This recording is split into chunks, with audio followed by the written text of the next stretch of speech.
అందరికీ నమస్కారం. నేను డాక్టర్ ప్రియదర్శిని. సో, ఈరోజు మనము ధనయోగం గురించి తెలుసుకుందాం. సో, అందరికీ ధనం అంటే ఎంత అవసరమో అందరికీ తెలుసు. కొందరికి ధనం అవసరమైతే, కొందరికి ధనం వ్యసనం, కొందరికి విలాసం, ఇంకా ఎన్నెన్నో రకాలుగా మనం చెప్పుకోవచ్చు. కాకపోతే ఈ ధనయోగం అనేది ఎవరి జాతకంలో ఎలా ఉంటుంది? అసలు ఈ ధనయోగం ఉంటేనే వాళ్ళకి ధనం వస్తదా? జీవితంలో ధనం లభిస్తుందా లేదా? లేదా ధనయోగం లేకున్నా గానీ మనం ఏదన్నా పరిహారం చేసుకొని ధన ధనయోగాన్ని క్రియేట్ చేసుకోవచ్చా? అంటే ఆర్టిఫిషియల్‌గా క్రియేట్ చేసుకోవడమే. సో, అది అంతా మనం ఈరోజు తెలుసుకుందాం.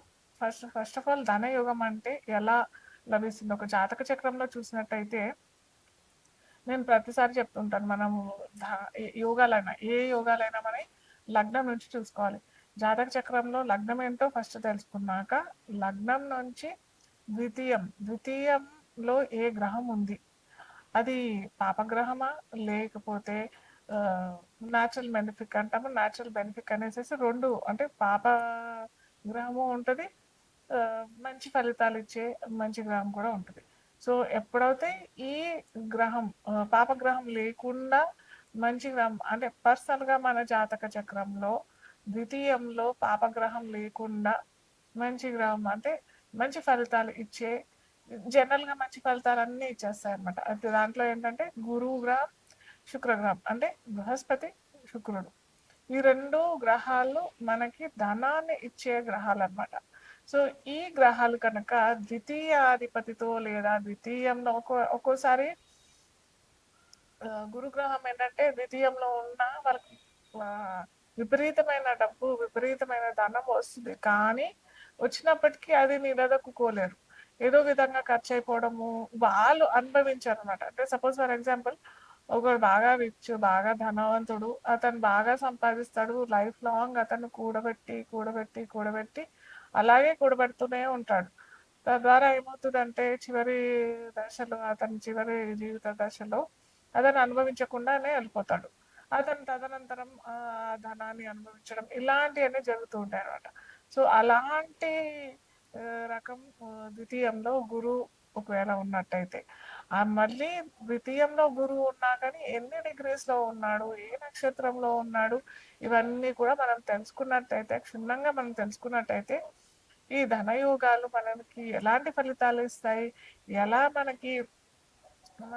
మనని ధనవంతులు చేస్తాయి అనేసేసి మనం తెలుసుకోవచ్చు. అయితే ఇంకొకటి మనం బాగా చూసుకోవాల్సింది ఏంటంటే గురువు ద్వితీయంలో ఉన్నా గానీ లేదా ద్వితీయంలో ఉన్నప్పటికీ అంత ఫలితాలు ఇవ్వరు అని చెప్పుకున్నాం కదా! ద్వితీయాన్ని ఒకవేళ చూస్తే మటుకు నిజంగా అది చాలా మంచి ధనయోగం.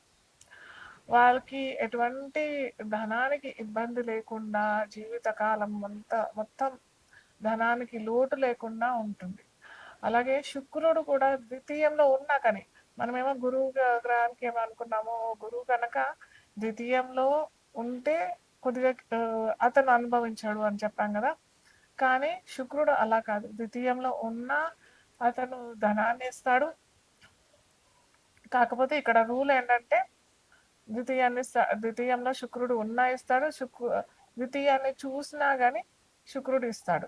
అలాగే మనం ఇక్కడ చూసుకోవాల్సింది ఏంటంటే ఆ లగ్నానికి ప్రతి లగ్నానికి ఫర్ ఎగ్జాంపుల్ మేష లగ్నమే అనుకోండి. మేష లగ్నానికి గురువు యోగాధిపతి, యోగకారకుడు. సో, గురువు కనుక ఉన్నట్టయితే లేదా గురువు కనుక చూసినట్టే అంటే ఆ ద్వితీయ భావాన్ని చూసినట్టయితే ఖచ్చితంగా అతనికి ఆ జాతకులకి ధనాన్ని ఇస్తాడు. కాకపోతే శుక్రుడు కనుక అక్కడ ఉన్నాడు అనంటే శుక్రుడు మారకాధిపతి అవుతాడు ఆ లగ్నానికి. ద్వితీయ సప్తమాధిపతి అవుతాడు. కాబట్టి శుక్రుడు అంత ఫలితాలు ఇవ్వడు. సో, ఇక్కడ కొద్దిగా క్లారిటీ తెచ్చుకోవాలి ఎవరైనా కానీ ఏ లగ్నాల వారికి యోగకారకుడు. గురువు యోగకారకుడు అవుతే గురువు ఇవ్వాలి. శుక్రుడు యోగకారకుడు అవుతే నేను ఒక్కొక్క రాశికి చెప్తూ ఉంటాను.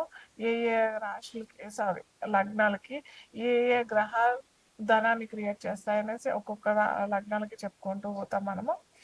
సో, ఇక్కడ కనుక ద్వితీయానికి మేష లగ్నం వారికి ఇక్కడ కలిగినట్టయితే అంత మంచి చేయడు.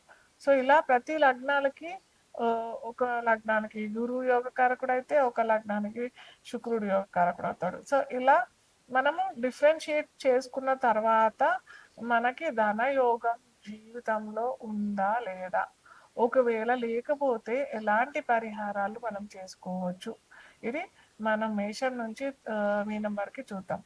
అయితే ఇంకొకటి ఏంటంటే ద్వితీయానికే కాకుండా లాభంలో కూడా ఈ మనం చెప్పుకున్న గురు గ్రహమైన శుక్రగ్రహమైన కనెక్షన్ వచ్చినట్టయితే కూడా అది ధనయోగమే అవుతుంది. అర్థమైందా? అలాగే శుక్రుడు గురువు ఒకవేళ ఈ 2 గ్రహాలు కూడా 11వ భావంలో అంటే 11వ భావంకి కనెక్ట్ అవుతే మటుకు ఖచ్చితంగా ధనాన్ని ఇస్తాడు. ఇదే కాకుండా ద్వితీయానికి లాభానికి అంటే ప్రతి ఒక్క లగ్నాలకి ద్వితీయాధిపతి సపరేట్గా ఉంటాడు, లాభాధిపతి సపరేట్గా ఉంటాడు కదా. ఎప్పుడైతే ఈ ద్వితీయాధిపతి లాభాధిపతి రెండు కలిసి ద్వితీయంలో అయినా లాభంలో అయినా ఉన్నట్టయితే అది ధనయోగం కిందనే పరిగణించబడుతుంది. మిథున లగ్నం, మిథున లగ్నానికి అధిపతి బుధుడు.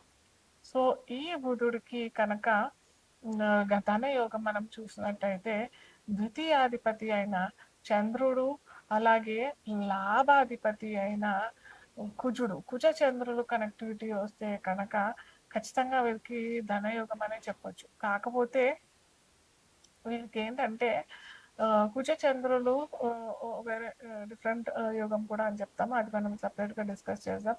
ఒక్కొక్క యోగాలు ఎన్నో యోగాలు ఉన్నాయి, 300 యోగాలు మాకు తెలిసినంత మటుకు 300 పై చినుకు యోగాలు ఉన్నాయి. మంచి యోగాలు ఉంటాయి, దాంట్లో చెడు యోగాలు కూడా ఉంటాయి. సో ఇక్కడ ఏంటంటే కుజ చంద్ర యోగా ఇదేంటంటే ధనం ఇదర్ స్టాక్ ఎక్స్చేంజ్ షేర్స్ లేదా కొద్దిగా ఎవరినైనా మోసం చేసి తీసుకొచ్చిన ధనం కూడా అలాంటి రకాల్లో కూడా వచ్చే అవకాశాలు ఈ కుజ చంద్ర కనెక్టివిటీ ఎక్కడైనా మిత్ర లగ్నం వారికి ఎక్కడైనా వచ్చినా కానీ వచ్చేస్తుంది. సో ఇది కొద్దిగా జాగ్రత్తగా మీరు చూసుకోవాల్సింది కుజ చంద్ర కనెక్షన్. అలాగే మీరేంటంటే తల్లి ద్వారా ధనం కూడా వచ్చే అవకాశాలు చాలా ఉంటుంది. అంటే తల్లి బాగా కూడబెట్టడం, ఆ ధనం మొత్తం వీళ్ళు ఆర్జించడం చాలా మటుకు జరుగుతూ ఉంటుంది అనమాట.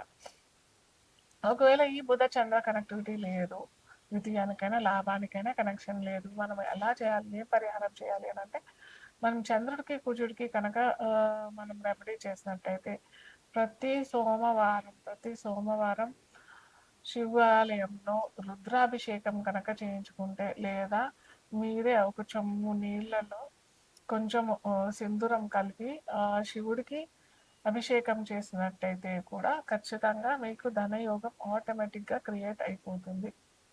అలాగే అలా కాదు అని అంటే మటుకు సోమవారం రోజు ఈ రెమెడీ చేయాలి, లేదా శనివారం నీళ్ళలో నల్ల నువ్వులేసి శివుడికి అభిషేకం చేసినట్టయితే కూడా ధనయోగం క్రియేట్ అయిపోతుంది.